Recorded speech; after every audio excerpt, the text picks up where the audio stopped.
एक गुरु जी के दो चेले थे। साथ ही रहते थे, साथ ही खाते थे। चेले क्या थे, बवाल ही थे। काम के न काज के, दुश्मन अनाज के।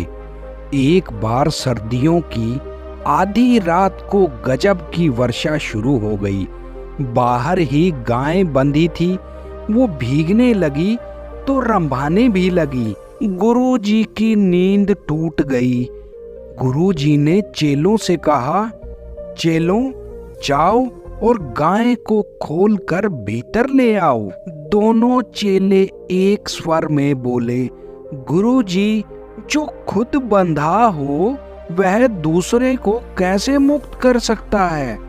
बंधन खोलना तो आप जैसे महापुरुषों का काम है। गुरुजी स्वयं ही उठे, गाय का बंधन खोल भीतर ले आए। शरीर सुखाकर गुरुजी लेटे और विचार करने लगे कि कैसे इन्हें बदला जाए। ये शिष्य तो बड़े अड़ियल हैं। अगली सुबह गुरुजी रोज की तरह ही पूजा करने के लिए अपने तख्त पर बैठ गए। गुरुजी ने पूजा शुरू करी ही थी कि वो चेले से बोले, तुलसी के पत्ते तो मैं लाना भूल ही गया। चेलों जाओ, बाहर से तुलसी के पत्ते ले आओ। सुबह सुबह का वक्त था, हल्की बूंदाबांदी अभी भी हो रही थी और ठंड वो तो बड़े कड़ाके की पड़ रही थी।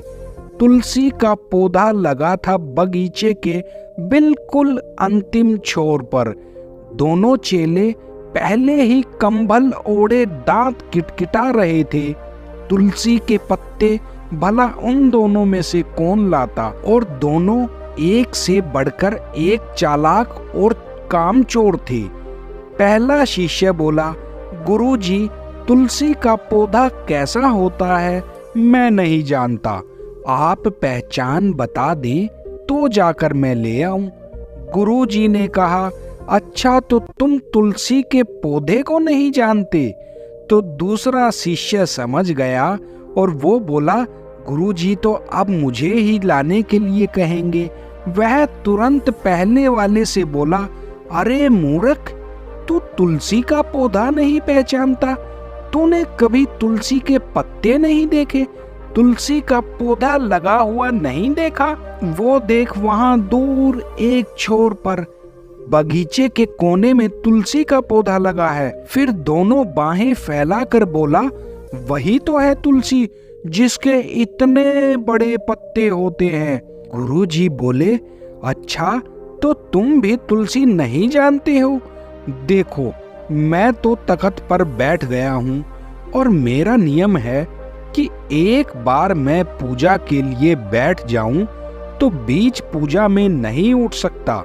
चलो कोई बात नहीं, तुम तुलसी को नहीं जानते, तख्त उठाना तो जानते हो ना? चलो मुझे भी बाहर ले चलो, फिर तुलसी के पत्ते तो मैं खुद ही ले आऊंगा। अब तो दोनों चेलों का खून सूख गया। आखिर तख्त बहुत पुराना था और वो बहुत ही भारी भरकम था। गुरुजी भी भगवान की कृपा से कोई तख्त से कम भारी नहीं थे। पर अब किया भी क्या जा सकता है। जैसे तैसे दोनों ने गुरुजी को तख्त के सहित उठा लिया और तुलसी की तरफ बढ़ चले। और वहां पहुंचने के बाद गुरुजी ने तुलसी के पौधे से 2 पत्ते लिए और कहा, प्यारे चेलो, अब वापस ले चलो। तो दोस्तों, देखा आपने, कुछ चेले सीधे सीधे नहीं सीखते। उन्हें सिखाने के लिए गुरु को भी उन्हीं के स्वभाव के अनुरूप योजना बनानी पड़ती है। वे चेले अब और कुछ भूले ना भूले, पर तुलसी को तो कभी नहीं भूल पाएंगे। तो दोस्तों, ऐसी प्यारी प्यारी धार्मिक कहानियों के लिए और शिक्षाप्रद कहानियों के लिए हमारे चैनल को सब्सक्राइब करें।